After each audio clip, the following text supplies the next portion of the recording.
Hey guys, Sammy the Bull here again for this discussion. Peanuts is going to read questions to me, and we'll see how I can answer them. Can you guys hear us? Just want to make sure it doesn't look like the little green dots are showing. Okay, well, let us know if you can't hear us. All right, as usual. Okay, great. They said loud and clear. As usual, we're going to start with some questions that you guys asked ahead of time on Patreon, and then we'll get to some that you guys are asking already in our YouTube questions. So we'll start it off with a question from Vasilis. Do you have any stories about Frank Serpico, the detective? Frank Serpico was a cop, clean cop. I didn't know him personally, but the guy who wrote my book with me, Underboss Peter Moss, did his book, told me a lot about him, a lot about some of his situations. The cops that were dirty and they felt threatened by him. They tried to get him killed once. They tried to get him in trouble a few times. And so it almost feels like what Gotti did to me. Gotti turned on me, the cops turned on him. And that's what Peter Moss had told me. It was a similar story. That's all I really know about him. I saw the movie, I think, a part of it. I'm not sure if I saw the whole thing. It was quite a while ago. So that's really all I know about Frank Serpico. Great. All right, this question is from Colton Hickson. How many of the guys in your crew were made? Why didn't you propose the old man before he was dying of cancer? Well, each crew proposes a certain amount of people. So the boss goes around and takes them from different crews. You just can't get the same crew getting guys made. They just really only wanted to make a certain amount of people. At one time, it was 10 in a group. Sometimes some groups were smaller, so you had to just wait. The old man Peruta, we weren't in no rush. I knew that Peruta would get made, Stymie would get made, Louis Melito was already made. A couple of the other guys would be made down the road. But Peruta got sick, and he got cancer. And John was in prison. I think you guys know the story. And I sent word to him and told him I wanted to make him. And John sent word out, get a couple of captains, Jimmy Brown, Joe Butch, a few other captains and people, Big Louie. And I did it in his house when his family wasn't there. It was almost on his deathbed. And a month and a half, 2 months before he actually died. And I made him. Then I went through a whole series of events that happened with him. When he got real close to dying, he grabbed me and told me that he wanted me to do him a favor. And I said, of course, what do you want me to do? And he says, I want you to kill me, Sammy. I don't want to die like this. I want to die like a man. I want to die with a bullet in my head. It threw me back. I said, I don't think I could pull the trigger. I really don't. But he pressed on me. I'm not going to go much further with this story because I'm 99.9% positive it's going to be in the podcast. So I guess I already gave away a little too much, and that's why it took a while to make him. Stymie, the same thing. I had him propose to become a made guy. Some junkie piece of shit killed him one night. Had nothing to do with the mafia. It's just one of those things that happened. I did get even for that. The guy who killed Stymie died brutally. But again, that'll be in my podcast. And so now you know a little bit of the story and the situation, why certain people didn't get made, and it took time. but they were all going to be made. Not all, but a good part of them. All right, David asks, can you give us ideas on how to hide our money besides burying it in our yard? And that's a good question. I mean, there's a lot of ways people hide money. I know some guys, they were making illegitimate money. So how could you wash the money to become legitimate money?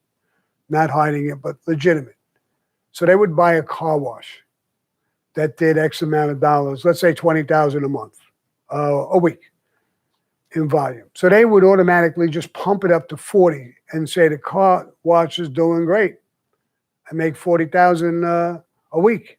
They pay a little taxes and they're washing the dirty money. As far as hiding the money, there's a lot of ways to hide it. I'm not going to tell you because if the feds listen to these tapes, they'll dig up every place that I tell you where to hide it. So they'll be looking for my money.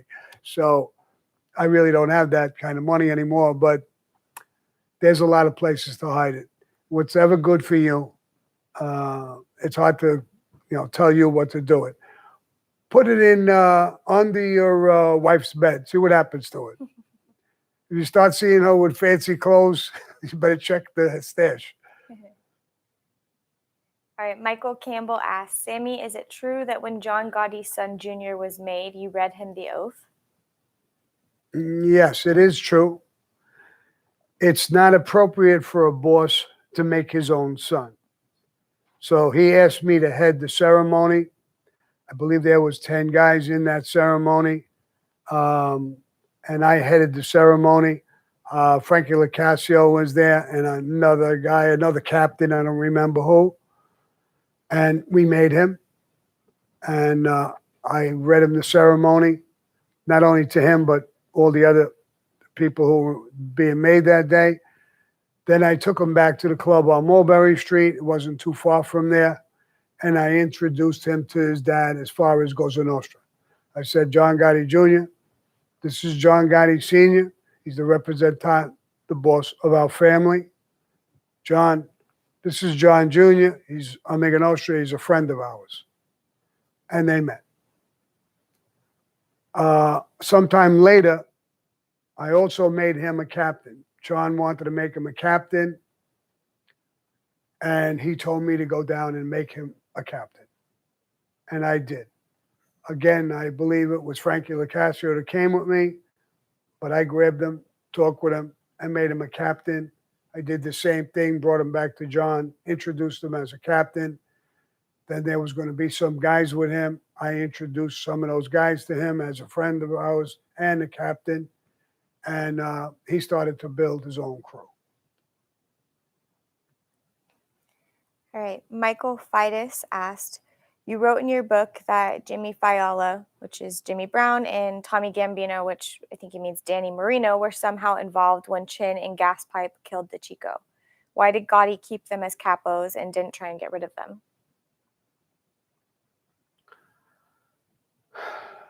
I don't believe Tommy Gambino was involved in that. I found out later. I knew it the day I was there when Frankie the Chico was killed. When we finally got him in a police van and off to the hospital, and I came back across the street, there was a mob of guys, Jimmy Brown, Danny Marino, guys like that. And they just had a real peculiar, guilty look on their face. And I said, I want you guys to get ready. I'm not sure what went on. I sent my brother-in-law, Eddie, to make a phone call to John Gotti Sr. to tell him what happened and that I would come up to Queens to meet him. Jimmy Brown told me, Sammy, I'm going to go home. If you need me, call me. Danny Marino ushered in right away. Same words. Paulie Zach, who was a made guy under Jimmy Brown, spoke right away and said, who the fuck needs you home? Sammy needs help right now.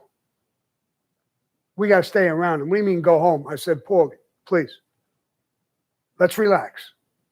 Something just happened. We'll get into it later. Jimmy, Danny, you want to go home? Go home. The whole thing was odd. Struck me as odd.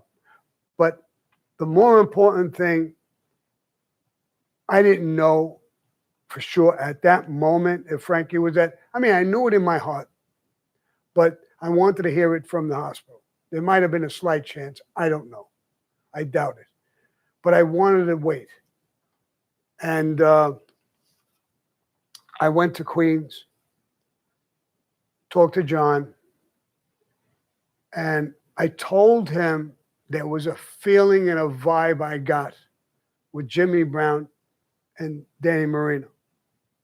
He said, let's not rush into nothing. I'm not rushing into nothing. Paulie Zach, says, he exploded. That's the way he's supposed to. That's Cosa Nostra. They didn't. They just seemed like they got caught with their hand in the cookie jar and they wanted to get the fuck away. But we'll get to it at another time. But I'm telling you what my gut feeling is. We immediately went into an investigation to find out who did this, which family, because we immediately would have went to war with them. But we didn't find out. Years later, we did find out. Dribs and drabs, guys cooperated, flipped it, knew the story, and things came out. Time does weird things, and you find out.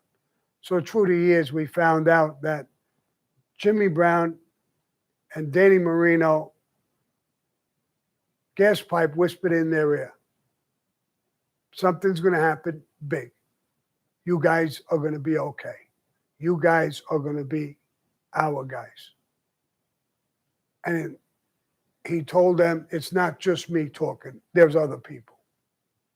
So they knew what was going, something big was going to happen and never said a fucking word about it. It's not like they were part of it. They were cowards. They took the easy pit. Sit back. Let's see what happens. John, Frankie, Sammy dies. Whoever does it, Chin, the Lucchese's, if there's a whole bunch of them involved, we'll be okay. And they shut their fucking mouth. So, and I don't believe Tommy Gambino had any part of it. He's really not an aggressive guy. He's actually a meek guy. Good guy, not a tough guy. He got made because he's Carlo Gambino's son. Then Paul made him a captain because he had tons of money and he had his hands in all over the place in the garment industry. Well, I don't think he would ever got made. But I don't think he had any part of it. That's my answer to that question. All right. Trina asked, do you get your great sense of humor from your mother or your father? Definitely my mother.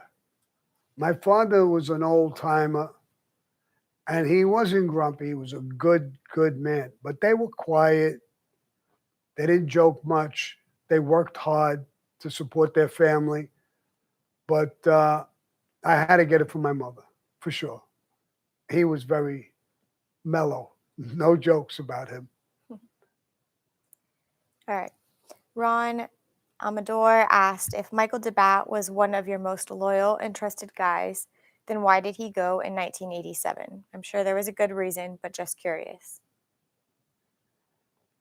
Well, that's a great question.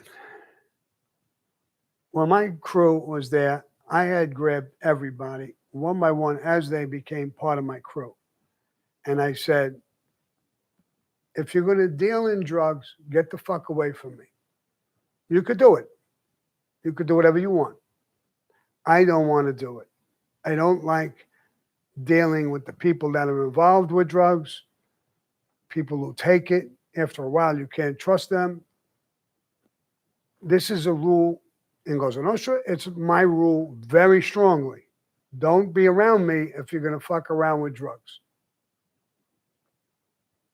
Later on, another guy, Nicky Cowboy, came into my crew. Now, he was a wild man, tough guy, little nuts, had a bad drinking problem, never knew of any drug problem or anything like that. And he came to me, and I know him since we were kids. So he became part of my crew. I had saved him twice in situations, drunk, got into a fight with guys who were street guys. One guy was a maid guy. There were women in an after-hour club. He was in trouble up to his eyebrows. I sat with him. It was against the Colombo family, and he survived. Then I accepted him in my crew, and I read him the riot act about drugs. Michael DeBat just got sick. I didn't know what was the matter. He changed, would sweat a lot. He seemed nervous all the time. He got hooked on crack. Where did he get crack? Nicky Cowboy on the sneak took crack and gave it to him. They both got hooked. His wife sent for me, Michael's wife, and said, she didn't mean any harm, but she said, Sammy, he's on drugs, he's on crack. I think he lost his mind. One day I tried to threaten him and say, I'm going to tell Sammy. He went to the closet, got a rifle, was looking by the window. If he comes here, I'll kill him. Blah, blah. She meant for me to help him to stop taking drugs. She didn't realize that signed his death certificate. Now, I'm running a crew. They have done work with me. It's easy to flip a guy who's on drugs. When they arrest him and he's strung out, he'll do anything when they wave those drugs in front of his face. I got to protect the rest of my crew. They had too much knowledge. So I had to kill Michael DeBat because he became not a drug dealer, but a drug user. And he was hooked. It definitely made me so angry. I didn't want to kill him. It was the last thing in the world I wanted this kid to happen. He had a history with me. His father had a history with me. But when you become in a position of power, you're faced with these things and you got to do something. One thing I was going to do now for sure, Nicky Cowboy begged me to come in. I read him the riot act. Not only did he come in that he has a drug problem, he got Michael hooked. So I was going to kill him too. Now, what would I tell my crew if they got pinched and they flipped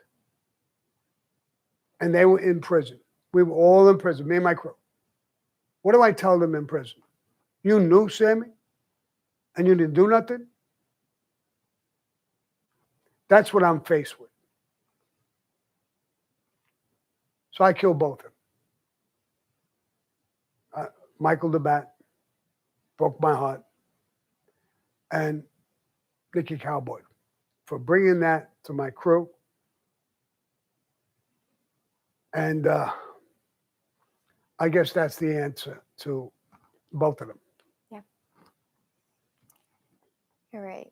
Semper Fry asked, Mr. Gravano, it's tough looking at this world's governments without seeing how blatantly they are weaponized against the people. Do you think this will spark a revitalization of Cosa Nostra-style values where communities get together and protect one another, where they take care of their own? I think it's a necessity. I think you're right. I think communities, I don't care if you're a Republican or a Democrat. I don't care if you're white, black, Asian, American, Hispanic. We're giving up the country the way I look at it. What they're doing right now is like the mafia did it. I understand it so well, so easily. We did it on a very small scale. We took a little bite of the pie. We didn't destroy the working people. We didn't destroy the whole thing. Something raised by 2-3 cents or $1. It wasn't devastating to the economy, to the whole country. We took that into consideration. They're not. They're going to destroy the whole country. I try to analyze it in every way, shape, and form. with my knowledge, comparing my knowledge of Cosa Nostra to what's going on. It's the mafia on quadruple steroids is what they're doing. They're not happy with taking a little piece. They want to eat the whole thing. It breaks my heart to see hardworking men and women out there killing themselves. It makes me think of my mother and father. I see little kids. Kids lost a year of school. There's no logic to it. So I try to analyze what the fuck is going on. My theory is I think there's a master plan for this country to become a communist country. I know you're probably going to think I'm crazy. You go back to way back in Russia, to Stalin or whoever the names of, they were running it. They had a game plan on paper. Part of it was take the kids and teach them from the first grade up about communism is the right way. When we teach the kids our way, our thoughts, and they grow up, we will take over the entire country and it'll be communist, and we'll do it without shooting a bullet. Does it sound familiar? Now Biden said he wants to take guns. He wants to protect us. They wait for a shooting. Everybody is shocked. Oh my God. He comes out and makes a speech. We're going to take guns. Now think about this. When some thug, some asshole goes and shoot a kid or a young woman or a store owner for nothing, for no fucking reason, he comes out, what does he want to do? He wants to take away guns from hardworking, legitimate people. I'm going to cure it. It wasn't a legitimate person, a hardworking person who went and shoot this person. It was a gang member or whatever he was, a thug, a junkie, an asshole. They don't even go near the problem. They just wait for the opportunity to do these things and they do it. So I don't know the answer. If, I am sure a lot of Republicans are against it. What you need is the Democrats to go nuts about it. That's the only way you're going to stop it. The media is lying all the time. The tech companies are lying all the time. And it's not a lie. They're telling you what they're going to do. We're just not listening. We became zombies. And when they're done, that's exactly what we're going to be. I'm going to talk about this a lot more on when we open the bullpen. I'm going to talk about topics. Governor Cuomo, he killed 15,000 people, old people. I talked about Roy DeMaio. The thought of killing old people annoyed me. This guy killed 15,000. My opinion is if you took the entire mafia all around this country from day one when they got here, put all those numbers together, I don't think they killed 15,000 people. This guy did it in a matter of months. And he's still the governor. I don't belittle somebody, sees a girl and he likes her, he lusts for her, he got the hots for her, and he's overdoes it a little bit. She could say, it's what do you call that? Overdoing it with the woman. Whether you're kissing her on the cheek, maybe, or hugging her, or a slight pat on her ass or something. I could understand that a little bit. It's wrong. But I could understand it as a man. I want to tell the truth. I could understand that. 9 of them? No, you're a fucking degenerate, bro. You mean every fucking woman who comes to work for you is a target for you because you're powerful? That's disgusting. Then he takes another thing and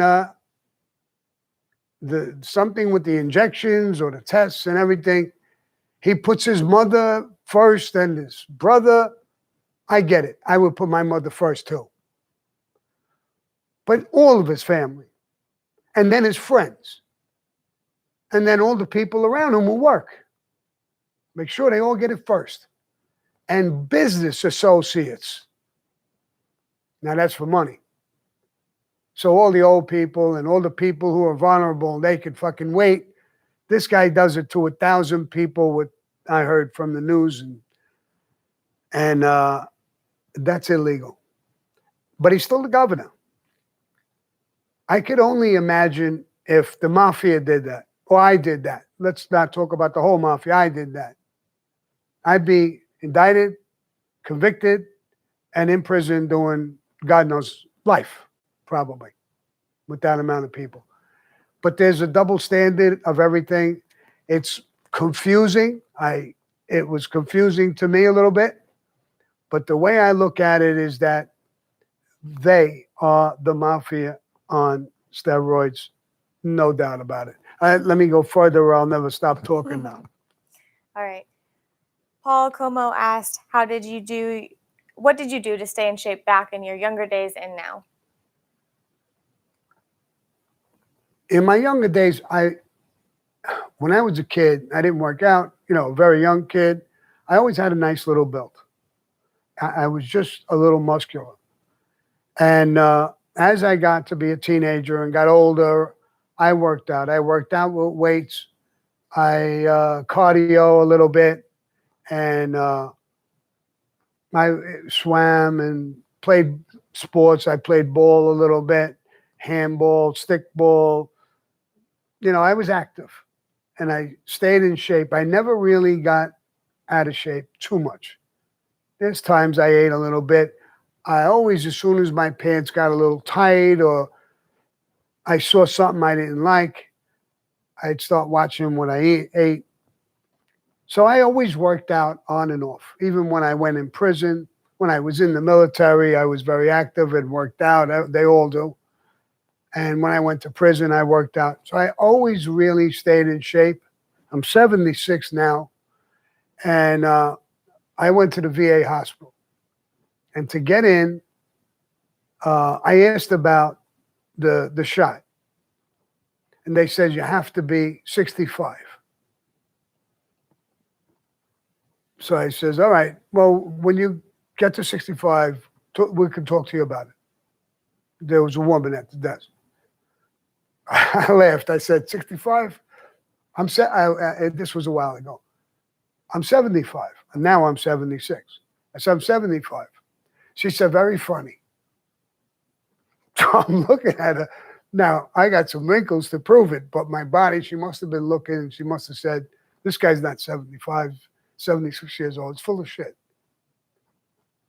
So I said, all right, I don't want the shot now anyway. And I walked away. So I'm still, I guess, for my age, 76, I'm still in pretty good shape. And that's what I've done on and off all my life. Even at one point in my life, when I was boxing in a ring, amateur, I started to slow up in my 40s. And I did take some steroids. I wanted to beef up. I didn't want to blow up like those guys in the magazines. I'm too small. I would look like a comic book type of thing. I didn't like that. I didn't want that. But I wanted to be a little bit faster. My punches were getting a little slower. I was getting older. And I didn't want to get older. So I guess I took steroids for a while. I blew up a little bit. I didn't like it. And I stopped. So that's my story of working out.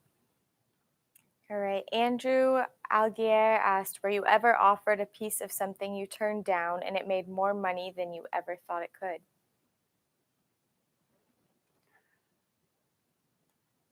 Not really. But I do have one story. Years and years and years ago, some guy came to me and told me about a group. He wanted me to put up money or whatever he wanted. Something Wu-Tang. Now, I think they were a hip hop group. And I didn't even understand what it was. So I didn't put up no money, and I didn't even, there wasn't no real communication or anything. But I did have a little bit of an opportunity to listen, to jump in, and I didn't do it. And I think they were one of the original groups who started hip hop. And I saw what happened with hip hop. So I guess I wish I would have jumped in that a little bit, but I didn't. Hindsight. Speaking of hindsight, what would you do if you could go back in time and tell your old self something? What would it be? Tell myself something. If you could go back in time and tell yourself something, knowing what you know now, what would it be?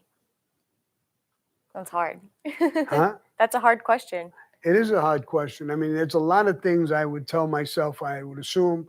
I really don't think like that. I don't look through the rearview mirror. My father taught me, don't look in the rearview mirror, you know, with racism and things that were done against the Italian people.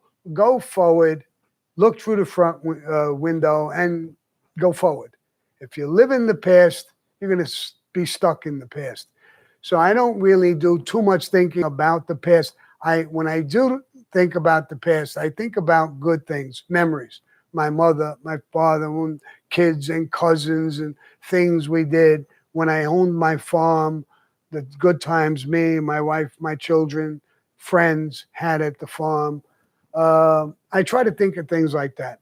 I don't think of, you made a mistake, you could have did this, you should have shot John Gotti in the head. Yeah, I should have, if I would have known. But I didn't know what he was doing behind my back. And I can't. That's in the past. So I don't do too much of that kind of thinking of the past, mistakes I made. Everybody makes mistakes, I think. That's how we learn. Now these people want to get rid of statues in history. How are we ever going to learn? How are our kids are going to learn when we get rid of history? That's what teaches us things. People fought for our country and died. Do you want to get rid of that? That's how we became a strong nation. That's how we became the best country in the world. Again, I'm going to go back to the government. Look at what they're doing to this country with the border. I never seen anything like this. I don't even understand it. The only thing, it goes back to being a communist country. How do you make this economy a communist country? Flatten the whole fucking country. We start over. When we come out of the hole, we'll be communists. I hope I'm out of my mind. I hope this is not true. But I can't get my thought off of, this is their plan. This is a plan. Part of it is coronavirus. I don't know what the fuck to believe anymore. Is this part of their plan? To close all the businesses? To wipe out all the mom and pop stores? All the opportunities my grandchildren, forget my kids, my grandchildren could have? So either if they go to school and they're super smart, maybe they'll go up, like it happens. Some people survive in communist countries, but most of the people are robots. They do what they're told. I feel like that when they tell us, you can't take a plane. If you don't get a shot and you don't have that card, you can't go on a plane. Now I heard they're saying you can't go to different states. Is that the end of our freedom? Don't we have that freedom? Sick, whatever we are, we can move. The government's going to tell us where we could go, when we could go, how or why. Why don't they do that with the flu? We don't have a card, we catch the flu. And nothing stops. And we live our lives. I think that's freedom going out the window, right under our nose. Now, you can't start a war with this, a revolution. You could. Not with guns, not with bullets, with our mouth, our vote. We have to stand up. And if we don't stand up together, it's not one person talking. I'm not trying to start a movement at my age. I hope somebody does. I hope somebody stops it. But let me go on with something else. We have a couple people asking what you know about Jimmy Hoffa. And I know that we talked to, was it Eric Shawn? Yeah. And he's doing a piece about it. And I think that's coming out this month, right? It's supposed to be in I'm not April. sure. I talked to Eric Shawn from Fox News. They had a story they were doing. He asked my, opinion and advice in certain areas. I told it to him what happened and my opinion. I don't know it firsthand. I wasn't involved firsthand. But I do know the story. I don't know the actual shooters. I knew who got the contract, who the actual shooter, in my opinion, was. It wasn't the Irishman. That was fake. I'll tell you that. Because the Irishman said he killed Jimmy Hoffa. No way. And they said that he killed Joe Gallo. That I will tell you for a fucking fact. He did not do that either. So he was full of shit. He wrote a book. They took the book and they ran with it. And Jimmy Hoffa brought that on himself. And I'm not going to get into that whole story again. But that's about it with that, I guess. Okay. Vic from Clinton asked, I always thought that once you are in the mob, you can never leave alive. So how were Michael Franzese and John Gotti Jr. allowed to leave and stay alive?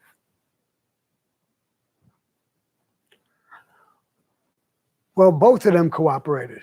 I know Michael Franzese says he never put someone in prison.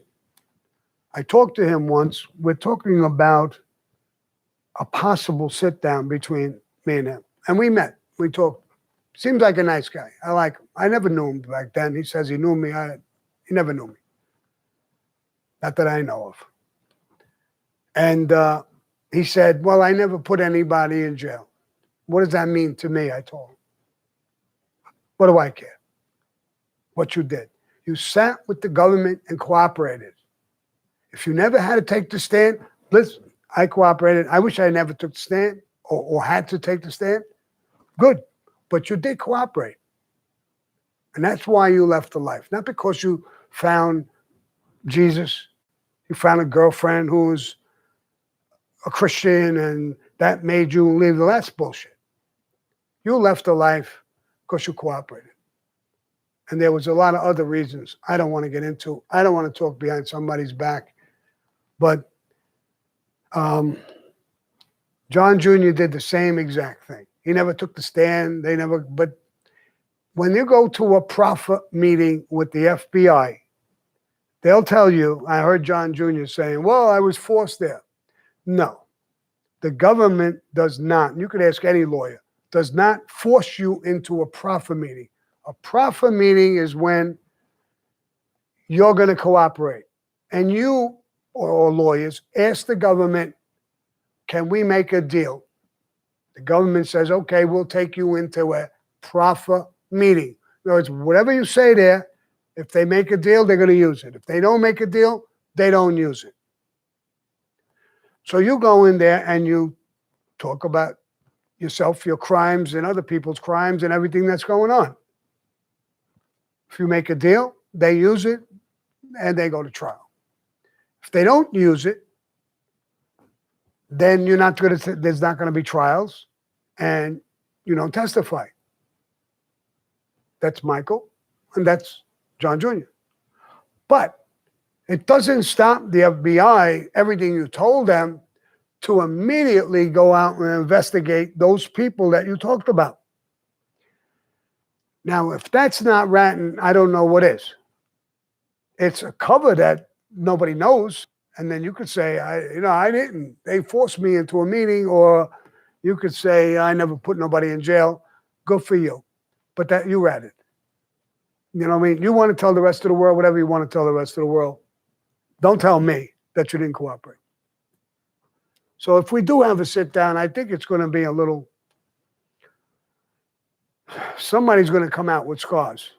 me. I don't know who would win in a sit down.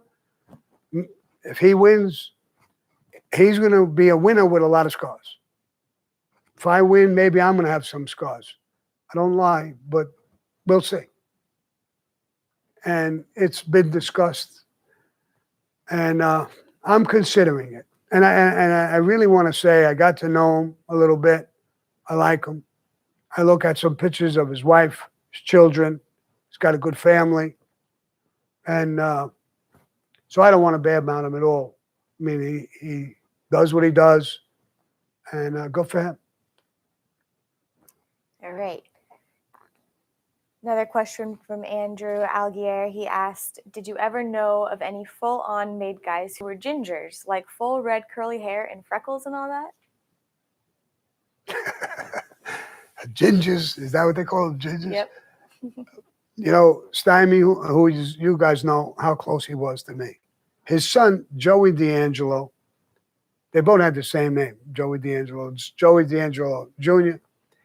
He had reddish hair, I guess through the mother maybe, and he had a couple of freckles. And we used to tease him a little bit. Real strong, real tough kid, good kid, really nice kid, and tough kid. But he had some freckles and a little bit of red hair.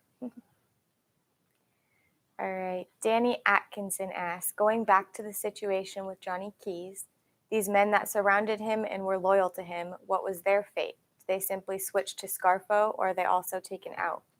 It seems to me his crew would have them possibly wanted to wage war against Scarfo. I really don't know what happened to their crew. I would assume maybe some of them ran away. Maybe some of them joined Scarfo through somebody, one of Scarfo's people joined them. And some of them may have just left the life. I'm sure they knew.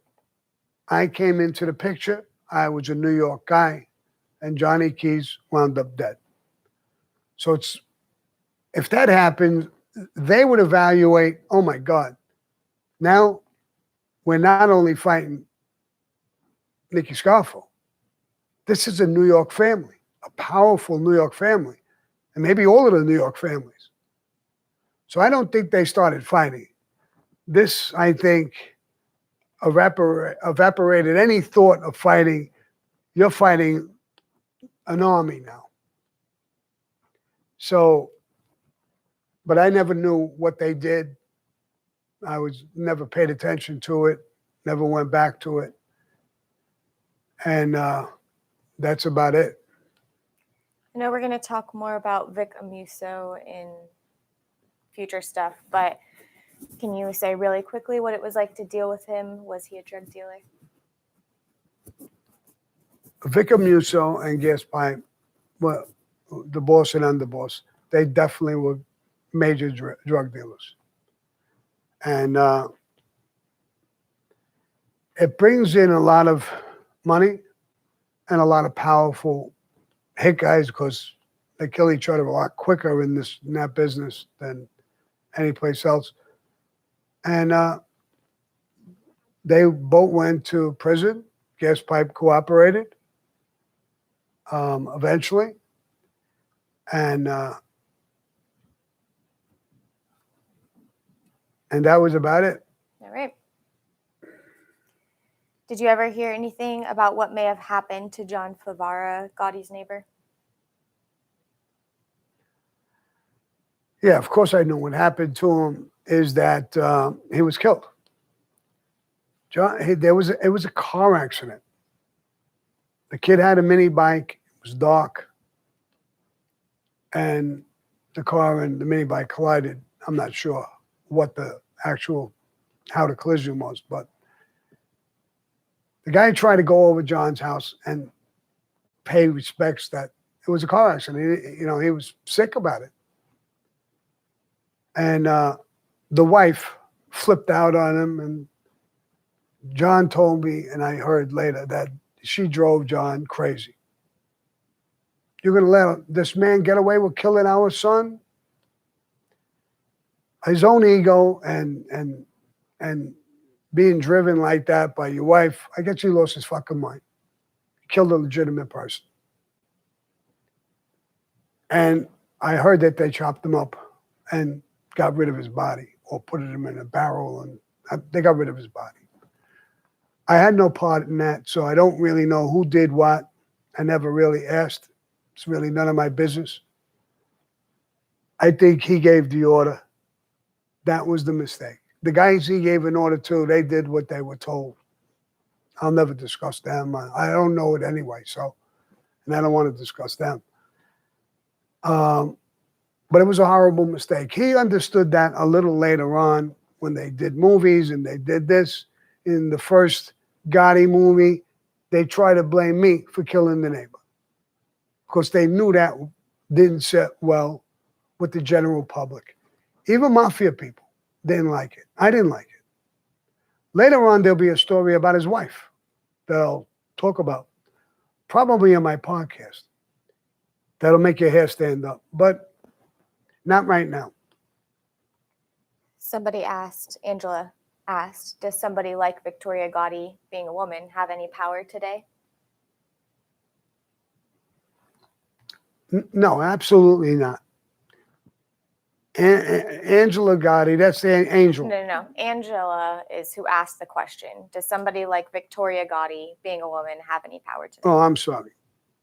No, she has no power whatsoever. Matter of fact, she talks about people like me and everybody else who cooperated. You're a rat, they're a rat, he's a rat, this guy's a rat, that one's a rat.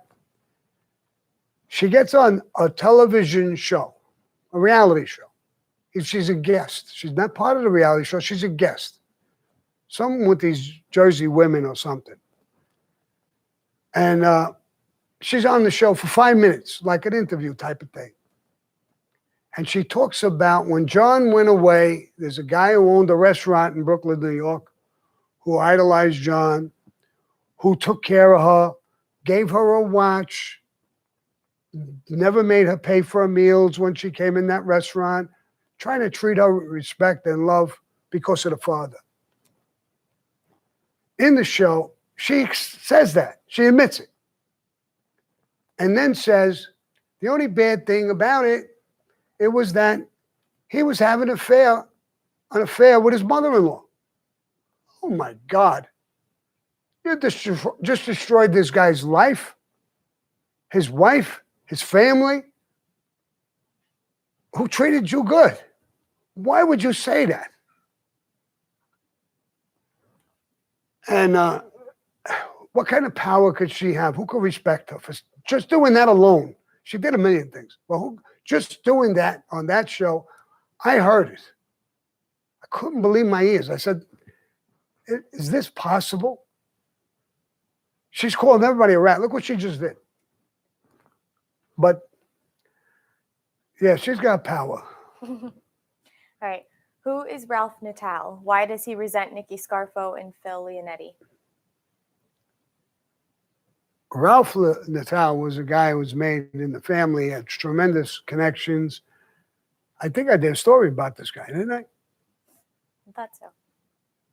Either that or we're going to do it because I get confused. So I don't know the actual reasons. There was a sit down in my house between Nicky Scarfo, his underboss, his nephew, Phil Leonetti.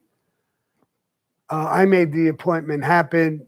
John Gotti and Frankie Chico was alive, sat with Nicky. Me and Phil sat on the side. We heard parts of it. And I think I did a video about this. If I didn't, I will, or it's going to be in my podcast. So I don't know what his beef was. And I won't get into the rest. I know the whole story, but I won't get into it. It'll be in somewhere, either in a video or podcast. It's either there already or it will be. Right. All right. Jeremy Friedland said, don't hear a lot about Jackie Knows. How did that guy get so close to John? And was Joe DeChico a made guy? I see him on a lot of video footage as well. Joe DeChico was one of the Chicos who didn't get made. He never got made. And I never understood it. I liked him. He was a happy guy, funny guy. I was friendly with his whole family, actually, his daughters and everybody. There was some sort of story years ago that the Chicos knew. Something about a potential he might have cooperated, he didn't cooperate, he did, whatever happened, whatever it was, they never brought him in to be made.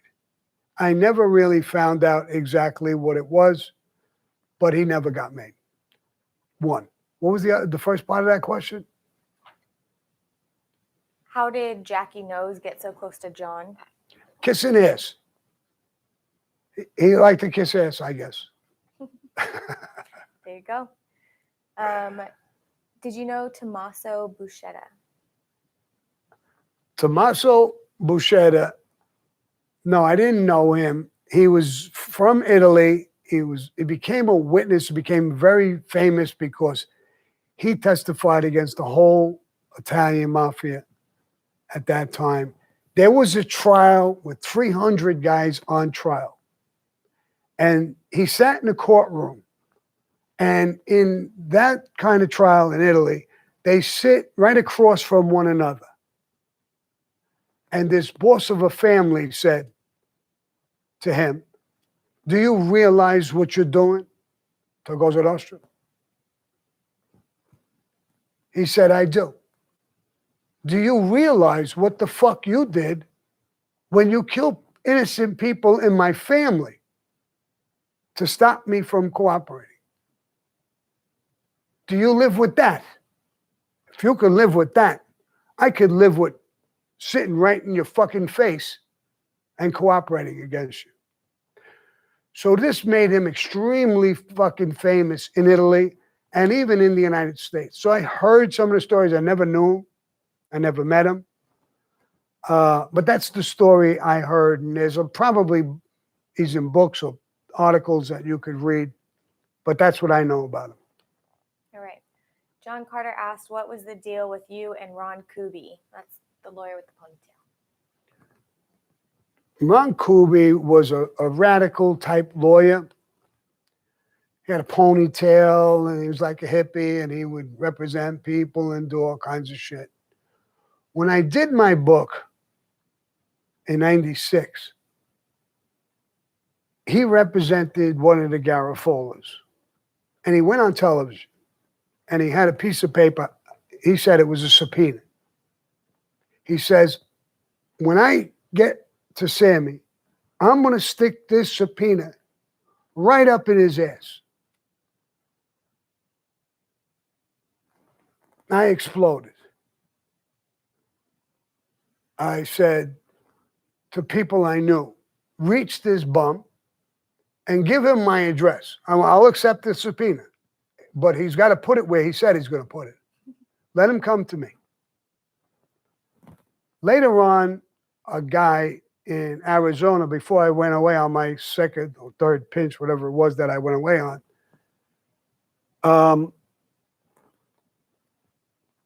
talked to me about him and said, "Sammy, you got really mad at this guy."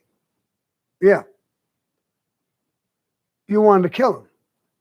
"No, I didn't say I want to kill him. I said I wanted him to bring the subpoena and do all that bullshit." So what happened is the guy said he could set him up and do this, that, and the other thing. And I said no. When I got pinched in Arizona, that guy testified against me and said that I wanted it. I was making him try to set up Kuby that I would kill him. It's all bullshit. It's not, first of all, it's not to say something like that is not a killing offense. I'm sure I didn't like it, but to me, it's not a killing offense. I would like to break his fucking face a little bit, but I don't want to kill him. What was the weirdest thing that happened at your club the night with Frank Fiala? It was all weird, but what was the weirdest thing? At my club? With the night that Frank Fiala had the party there. Oh. The whole thing was weird. I mean, parts of it was funny. Flying around in a helicopter and going in front of discos 3 and 4 and 5 different places. I mean, it was so sick. It was unbelievable.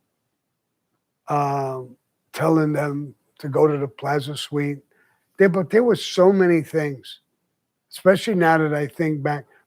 Then while it was happening, I was infuriated at these things.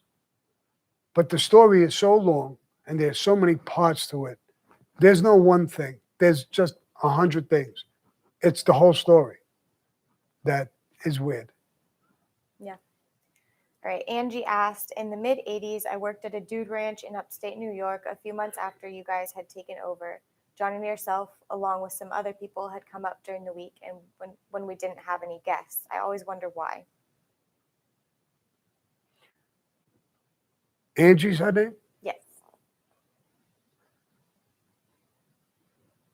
If my memory serves me, we went to a dude ranch. Good-looking Jackie knew the owner of, and after the Castellano hit, we went up to captains and had a meeting. It would be safe from the FBI, and we went to this dude ranch. It was beautiful. They had a little chalet in the back, main house. We went out, we sat under a tree with, beach chairs, and we talked, and we went over Cosa Nostra and what would happen and how we would handle it and a lot of different things and what John wanted, like having guys come down to him to Mulberry Street to see him every week. He wanted to put on this fucking show. And I think that's the place. When we left, I think they gave all of us like a dozen eggs and a bag of goodies and, farm stuff. And we left. But that's what I believe that's what you're talking about. Jeremy Friedland asks, we all have seen the film Outside the Brave Night after the Galante hit. Just how much did the Gambinos have their hands in that hit? What hit? The Galante hit? Yeah.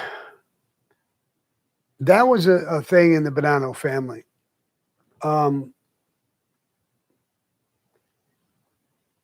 Physically, I don't think we took any part in that. But there was some of our people talking to some of their people about what was going to happen now and how to structure the family. Spiro became he was the consigliere, became the consigliere. So he was a powerhouse there. Joe Messina took over. But first they had to kill a few other people. Sonny Red, Sonny Black, Trini, Fat Trini, and Big Trini, whatever his name was. But we had very little to do with it. All of the families resented him. When he got out of prison, he declared himself the boss. You can't do that. You could tell the family you would like to become the boss. All the captains vote if they want to make him the boss. You can't become the boss no other way. You can't declare yourself the boss.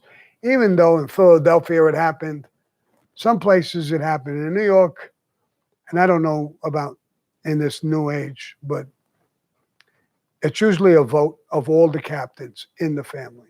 That's Cosa Nostra. Now, it could be done in a weird way, but some families, especially out of New York, are a little different. They do things a little different sometimes. All right, that's about up for our time today. As usual, thanks for all of your questions. There's a lot of great ones. If we didn't answer them, we've probably already answered them somewhere else, or we're going to talk about them in more detail than we have time for right now on YouTube or in the podcast in the future. Someone asked if you will give us a cheers with your coffee. And so if you want to wrap it up, say anything you want to say to them and then finish it off that way. All right. I got one question that I've been asked quite a few times is, why do you let Peanuts push you around? I thought you were a boss. Nobody asked you that. All right. Here's cheers. Here's one of my coffee. I love you guys. I enjoyed this. A couple of real great questions. And you made me say things that I didn't want to say as far as the podcast is concerned. But Adios, motherfuckers.